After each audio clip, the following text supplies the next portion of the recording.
बच्चों, मैं सरिता मिश्रा।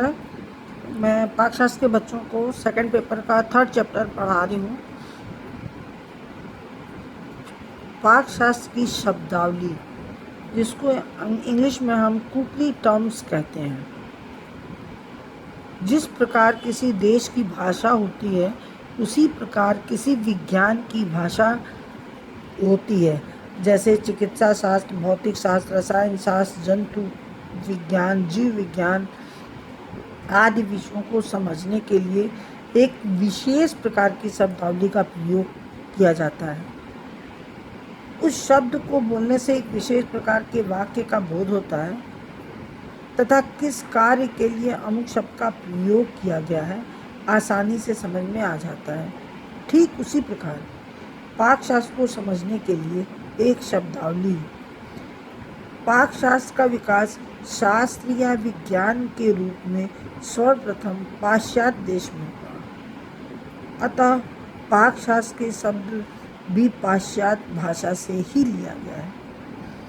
इन शब्दों का प्रयोग अब हमारे देश में भी किया जाता है। जैसे बेकिंग, यह शब्द अंग्रेजी भाषा का है, परंतु हम सब लोग बेधड़क इसका प्रयोग करते हैं। यहाँ तक कि बेकरी में काम करने वाले श्रमिक भी जो होते हैं, वो ये शब्द को बेकरी शब्द बोलने से आसानी से समझ जाते हैं। उनकी भारतीय भाषाओं में पाकशास्त्र के इन शब्दों का परिवर्तन धीरे धीरे होता जा रहा है, परंतु भी पूर्ण रूप से स्वदेशी शब्दावली तैयार नहीं है। जो आवश्यक शब्द पाश्चात्य भाषाओं में प्रयोग किए जा रहे हैं, उसके संक्षिप्त में कुछ शब्दों के विषय में हम आपको उदाहरण दे रहे हैं। जैसे एग्जॉर्ब। एग्जॉर्ब मतलब सोखना। रासायनिक या यांत्रिक क्रिया के द्वारा एक वस्तु दूसरे को पूर्ण रूप से सोख लेती है, उसको हम एग्जॉर्ब कहते हैं, या हम सोखना भी कह सकते हैं।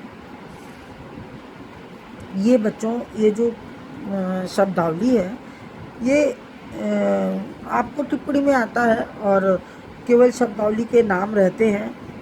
बस आप इसका, जैसे एग्जॉर्ब है, उसको सोखना भी अगर आपने लिख दिया तो आपको 2 में 2 मिलना है, क्योंकि ये उसका अर्थ आपको बताना है। जैसे एपिटाइज़र। एपिटाइज़र यह मेन्यू का पहला कोर्स है। भोजन करने से पहले छोटे छोटे कैनपीज है, पापड़ है, और या तला हुआ मखाना है।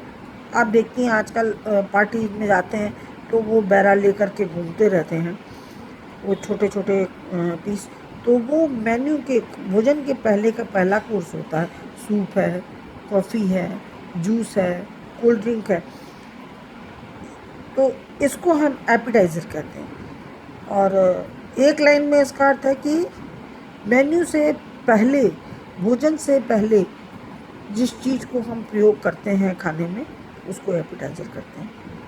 एयरेशन, किसी भी पदार्थ में एयर उत्पन्न करना, या वो रासायनिक मेथड हो। रासायनिक का मतलब कि जो, जैसे बेकिंग पाउडर है, सोडा, ये सब रासायनिक चीज़ें हैं। इसको डाल करके भोज्य पदार्थ को में एयर उत्पन्न करना। दूसरा है यांत्रिक विधि के द्वारा भी हम एयर उत्पन्न करते हैं। यांत्रिक यानी कोई स्पून ले लें, या फेंटने का यंत्र आता है, उससे हम उसको हाथ से फेंट करके यंत्र के द्वारा एयर उत्पन्न करते हैं। इसको हम एयरेशन कहते हैं। फिर है आपका जैसे एल्ब्यूमिन, अंडे के सफ़ेद भाग को कहते हैं। बेकिंग हमने आपको बताया। फिर बाइंडिंग। बाइंडिंग का अर्थ है कि हम 2 भोज्य पदार्थ को आपस में बांधने का कार्य करता है। जैसे हम कटलेट बनाते हैं तो उसको सूजी में, मैदे में, अरारोट से उसको हम ऊपर से लेप लगाते हैं, उसको हम बाइंडिंग कहते हैं, बांधना।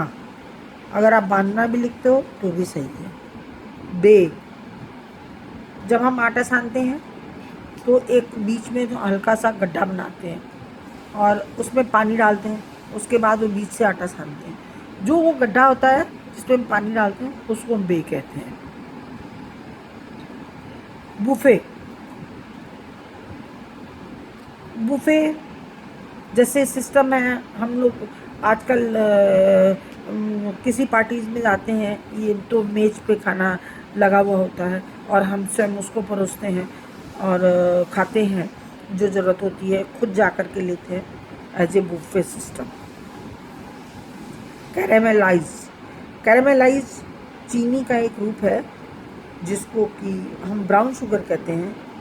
चीनी को ब्राउन करना, जैसे बेकरी में ज़्यादातर चीनी को कैरेमलाइज चीनी ही इस्तेमाल करते हैं।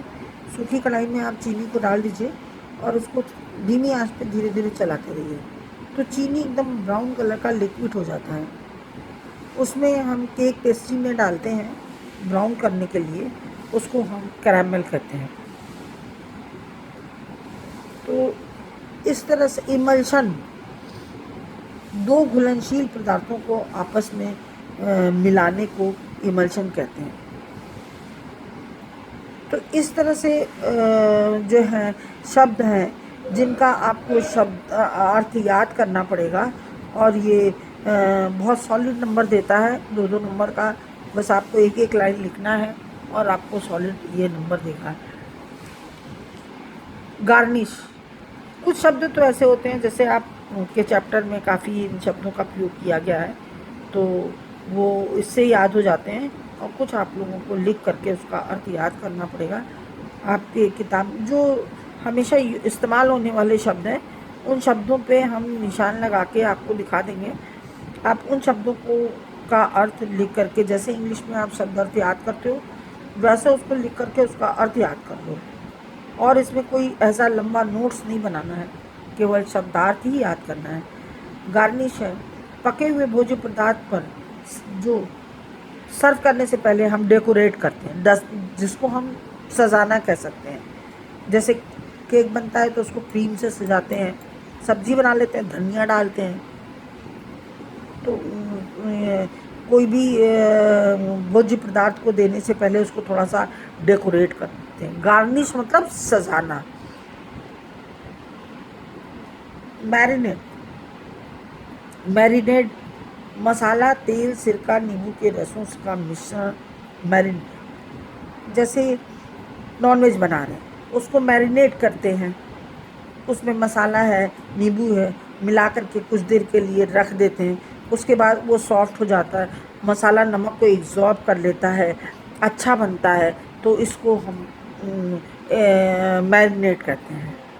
नूडल्स, इसका अर्थ आप समझ रही होंगी कि किसको कहते हैं। तो छीलना, फलों और सब्जियों को छीलना और क्रीमिंग करना, वसा या उससे कुछ क्रीमिंग करना। स्टूइंग है जो आपने पाकशास्त्र के शब्द में पढ़ा कि इसको उबालने को कहते हैं। कैसरोल, खाने को गरम कुछ देर तक गरम रहने के लिए कैस्ट्रोल का इस्तेमाल करते हैं। तो ये सब शब्द जो है पाश्चात्य संस्कृति से लिया गया है और इसे आपको इस तरह से याद करना है। ठीक है बच्चों।